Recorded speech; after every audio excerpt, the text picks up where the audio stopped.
It's currently T minus 24 hours before my flight. I still have a lesson plan that I have to make by tonight. I haven't started packing at all, and my COVID test isn't even back yet, so who knows if I'll even be able to go.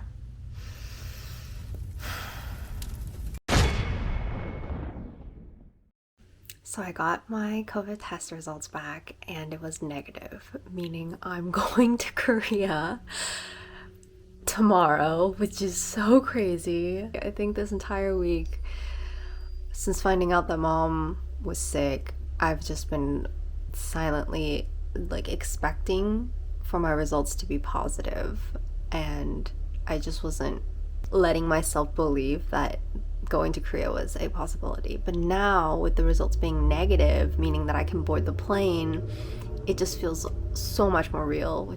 Yeah, I still have so much to do. I still haven't packed, still haven't finished the lesson plan, so I'm gonna go do that. But oh my god, this is happening! Ah! Last meal in America. Not the way that I expected it, but that's okay. Alright, it is currently 8:39. I just finished my lesson plan, and that means I only have packing left to do, which is good because I don't have much time. I can't do the math, but basically I don't have much time.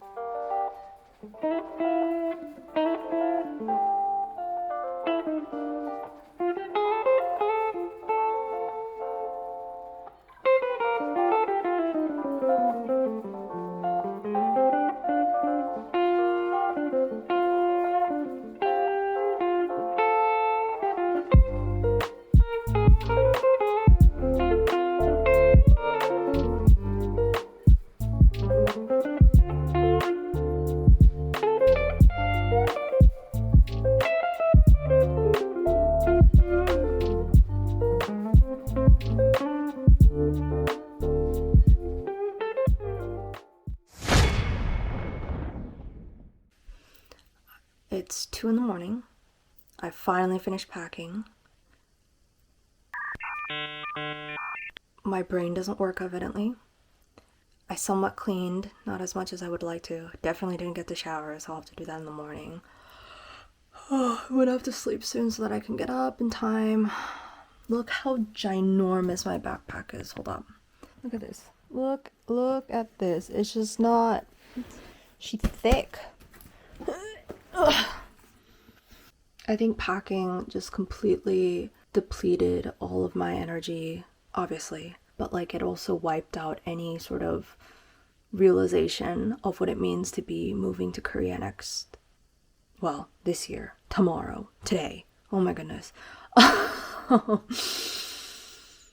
Yeah, all that sort of excitement and energy earlier yesterday, I guess, but a couple hours ago just completely wiped away. And so I think I'm gonna go sleep and in the morning freak out.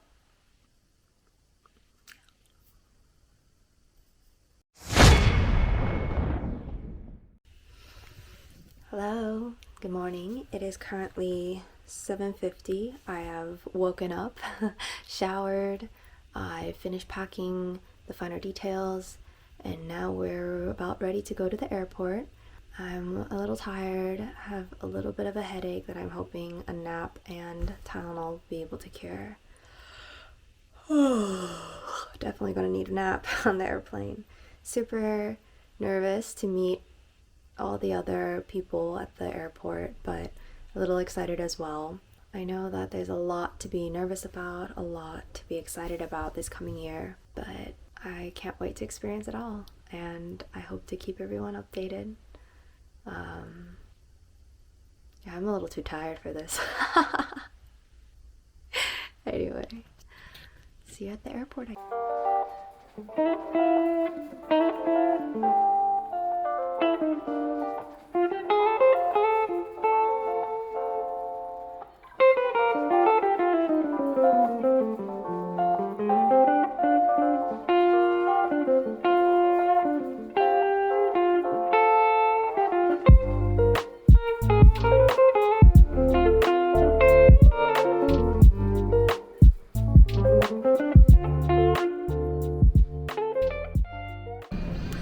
finally got through security and check-in. So now I'm going to my gate and I'm gonna meet everybody else on this flight. So that's exciting and terrifying.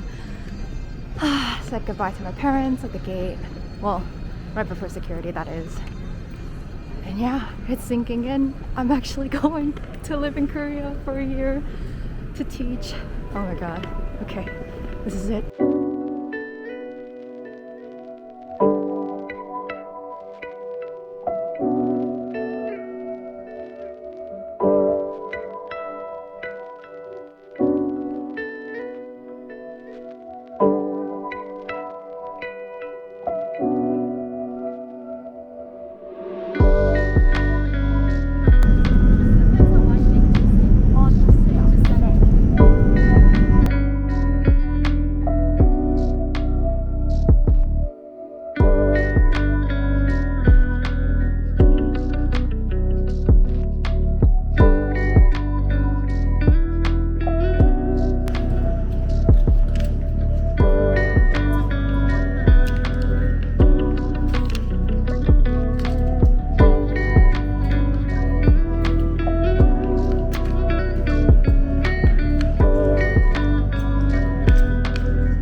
Hi friends and family back home. I finally made it to Korea. I'm very, very thankful because it's been a crazy 24 plus hours. I just took my COVID test. I had a mouth swab and a nostril swab. I've never done a mouth swab before, so that was interesting. And then the nostril swab, they went like all the way up here. It felt so uncomfortable, but hopefully the results will be fine so that I can move on to my final quarantine location tomorrow with the rest of the cohort. So I'm probably gonna pass out soon because I'm super tired and it's like really late here. It's like 10:30 here in Korea. But before I do, there were a lot of thoughts just kind of like in my mind, especially as we were coming from the airport to here, and I just kind of want to like take some time to process it all. One of the main things I was thinking about is just like how different this trip feels from the last time that I was here, which was 4 years ago. That was for a like 6-week foreign language immersion program, and it was my very first time to Korea actually, and I was super excited because I've always wanted to come, and everything was just so unfamiliar, so new, so exciting, and I just didn't know what to expect, and like I was just so ready to take it in it all. But then this time around, I think there's a bit more familiarity. I know what to expect just a little bit, and because I'm here for so much longer and also here to teach, to like work instead of just like be a tourist, I think there's a lot more to consider and a lot more to think about and maybe even worry about. But yeah, it felt a little bit different. And obviously coming during COVID is very, very different than from 4 years ago. And another thing I was reflecting on about is just how now is the only time that I'm going to be feeling this sense of endless opportunities in front of me. I think, once the year progresses, and obviously by the end of the year, I will have made lots of memories and lots of decisions and choices, and everything that I'm currently worried about, I will likely not be worrying about then. But right now, there's just so much unknown, so much uncertainty, and as terrifying as it is, it's also a little bit exciting knowing that there's just so much for me to explore and to discover and to learn, especially about myself. And so I'm going to try to hold on to that feeling because I know it's not going to last very long. I hope that makes sense, especially after like what I just said about how now there's a little bit more to expect or that I'm familiar with. I guess the familiarity that I was talking about before was like familiarity with Korea to some extent, but this time around, the unfamiliarity is about like myself, if that makes sense. I'm not sure I am. I'm so tired. If I process it more, then I will make sure to update it as I go. Anyways, I'm gonna go now. Hopefully I'm able to actually keep up with these things because I think it'd be nice to look back on my thought processes and just my discoveries and everything. So, yeah.